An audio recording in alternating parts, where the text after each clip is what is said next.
Bonjour, je m'appelle Angela Régnier, je suis autrichienne.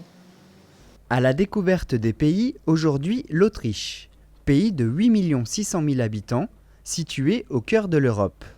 Capitale Vienne, monnaie l'euro, langue l'allemand avec quelques différences de prononciation. Le pays est traversé par le Danube, il a sa fête nationale le 26 octobre, ce qui correspond à la date du vote de la loi sur la neutralité en 1955. Mais l'Autriche, c'est un petit pays qui compte 9 cantons. Chaque canton est dirigé individuellement avec ses traditions. Il y a aussi beaucoup de différences entre les différents cantons. Il y a différents dialectes, différences de traditions. C'est assez intéressant. Vous avez la Carinthie, c'est la région qui est le plus du sud d'Autriche, où il y a beaucoup de lacs. C'est la région des lacs. Il y a plus de 96 lacs. Et les montagnes réunies, c'est magnifique. Après, vous avez le Tyrol, sûrement ici la région la plus connue pour ses montagnes, pour le ski et les randonnées. Après, ma région, c'est l'Asturie avec la capitale qui est Graz. Et c'est la région la plus verte, on dit. En fait, c'est le cœur vert de l'Autriche. Angela vient de Straleck. Elle a rencontré son mari en Suisse. Ils ont ensuite voyagé avant de s'installer à Merzwiller. Angela garde un souvenir particulier des desserts autrichiens. Le strudel aux pommes de ma maman. C'est le meilleur. Alors, c'est une pâte tout fin, une pâte à strudel, c'est une pâte tout fin qui est pratiquement transparent, avec une farce aux pommes et du pain souvent rassis, qu'on mélange avec du rhum, des raisins, etc. Et c'est cuit au four et ça fait que la pâte elle est toute fine, toute croustillante avec la farce aux pommes, c'est excellent. C'est vraiment le dessert pour moi de l'Autriche. Nous terminons la visite du pays de Mozart, Schubert, Strauss, mais aussi du psychanalyste Freud, du réalisateur Haneke et du skieur Hermann Maier.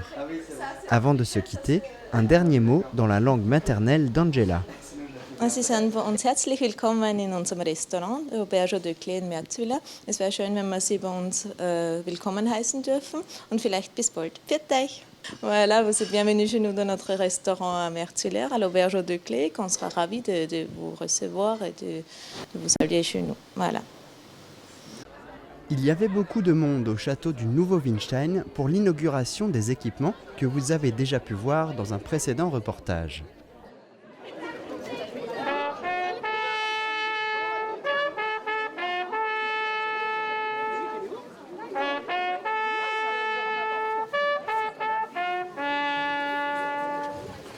Si les pierres pouvaient parler, elles nous raconteraient les batailles, mais aussi les fêtes qui ont pu se dérouler au château. Aujourd'hui, une nouvelle page réjouissante s'écrit. Des traces d'histoire sont omniprésentes dans notre village. Certains endroits étaient devenus inaccessibles par manque d'équipement suffisant pour assurer la sécurité des visiteurs. Heureusement, au début de ce siècle, une prise de conscience collective a fait naître un nouvel état d'esprit et créer la dynamique nécessaire pour faire évoluer la situation. Une dizaine d'années de travaux ont transformé l'endroit. C'est vrai que généralement il n'y a pas beaucoup de monde ici quand on travaille, il n'y a que nous, l'équipe. Et là, dire que c'est un aboutissement, des heures de travail qui aboutissent, c'est un peu comme tout projet dans la vie, c'est toujours une fierté quand on aboutit. Il ne nous reste plus qu'à procéder au traditionnel coupé de ruban qui nous ouvrira l'accès à l'enceinte du château. Tu viens Je mets ciseaux. Là, monsieur, là. Tu donnes à la conseillère départementale. Le département qui a donné le plus, alors on va leur laisser. Je dis sourire. J'avais pas remarqué ça, j'avais pas fait le Sourire. calcul. On y va. Qui au ralenti. Ça coupe. Honneur aux femmes. Bon, allez-y. Ah, voilà. Bravo.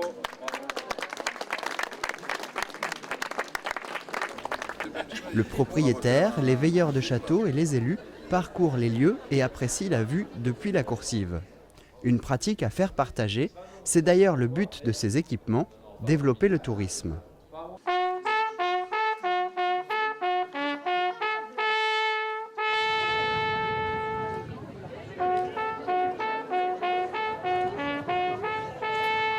En tout cas, je souhaite très fortement que nous ayons beaucoup de visiteurs. Grâce au travail de ces bénévoles, on arrive à à maintenir un minimum de sites touristiques en état. Il n'y a pas que les châteaux d'ailleurs, il y en a d'autres, mais voilà, ça permet d'entretenir un petit peu le tourisme, quoi.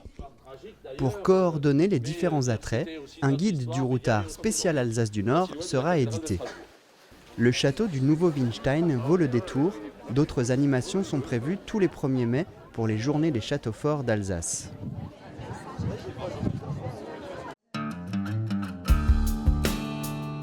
Usage rapide et sans entretien, l'arrivée des couches jetables dans les années 60 a révolutionné le monde des mamans et leurs bébés. Ce qui a eu pour conséquence de faire disparaître petit à petit les couches lavables. Aujourd'hui, on tente d'inverser la tendance, les magasins se multiplient et proposent des démonstrations. À Reichshofen, on parle couches lavables pour la 20e édition de la semaine de la couche lavable du 18 au 24 avril. Il y a une volonté de la part des parents d'être écologique. Et donc, nous, on est là pour leur montrer tout ce qui fonctionne, toutes les matières, parce qu'il y a beaucoup de matières, toutes les formes, tous les systèmes. Puisque chaque enfant étant différent, chaque demande est également différente. Que choisir? Comment ça marche concrètement? Laurence est maman relais pour un site de vente en ligne et elle sait tout ce qu'il faut savoir sur les couches lavables. Parce que oui, elle aussi, elle a testé. Donc ce petit bébé porte une couche classique, c'est-à-dire qu'il a une culotte de protection, donc qui est tout en coton, intérieur et extérieur pour le coup, coton bio. Donc il faut toujours la base absorbante et ensuite la protection étanche. Donc j'enlève tout. Ensuite, je vais enlever la partie qui est souillée et ensuite je vais le laver. Voilà. Une fois que j'ai fini, qu'il est propre, je vais tout enlever. Ou si la culotte est encore propre, j'enlève seulement la couche qui est sale.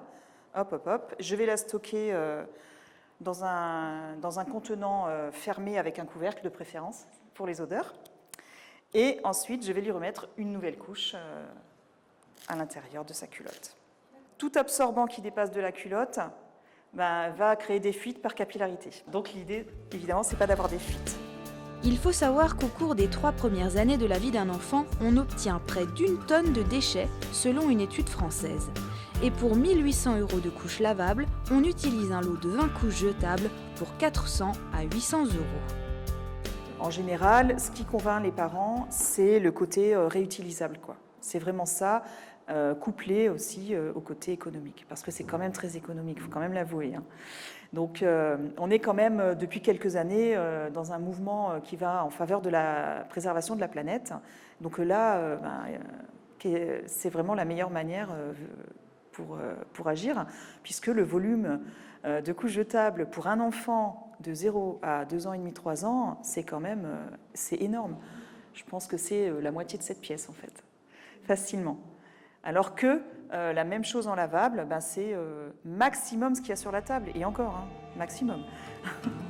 Bien loin des vieux langes, la couche lavable est devenue un objet moderne, pratique et contribue à une démarche écologique. Son prix attire lui aussi. En somme, elle aurait tout pour plaire.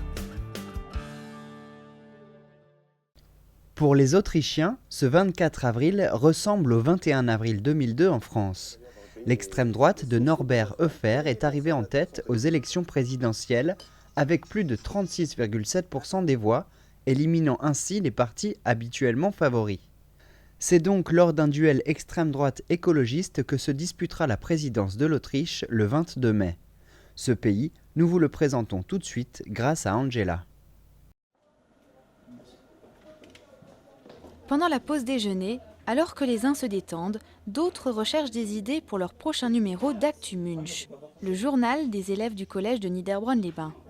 Récits de sorties scolaires, nature, coups de cœur et même jeux, tout y est comme dans un vrai petit journal. Ce journal est un journal trimestriel. Les élèves ont quand même un certain nombre d'heures pour travailler sur leurs articles. Par contre, on ne se voit qu'une fois par semaine. Donc, du coup, ça demande un certain travail ici et un certain rythme pour pouvoir sortir un numéro assez complet. Le journal fait en moyenne 16 pages. Et ça peut aller jusqu'à vingtaine de pages, 20-25 pages. Lucas connaît bien le fonctionnement du club. Il est membre depuis 4 ans et partage ses connaissances avec ses camarades. Il s'occupe de la partie jeux et de certains articles qui concernent le collège. Quand on commence un nouveau journal, on va chez Madame Bourguignon et on lui dit qu'est-ce qu'on pense faire. Alors elle dit si ça marche pas. Alors on doit faire un brouillon. Bon, moi, pour les jeux, il n'y a pas vraiment de brouillon, mais pour les grands articles, il y a un brouillon à faire. On lui donne et après on le tape sur l'ordinateur. Et après, on met sur le réseau du collège et eux, ils vont vérifier après.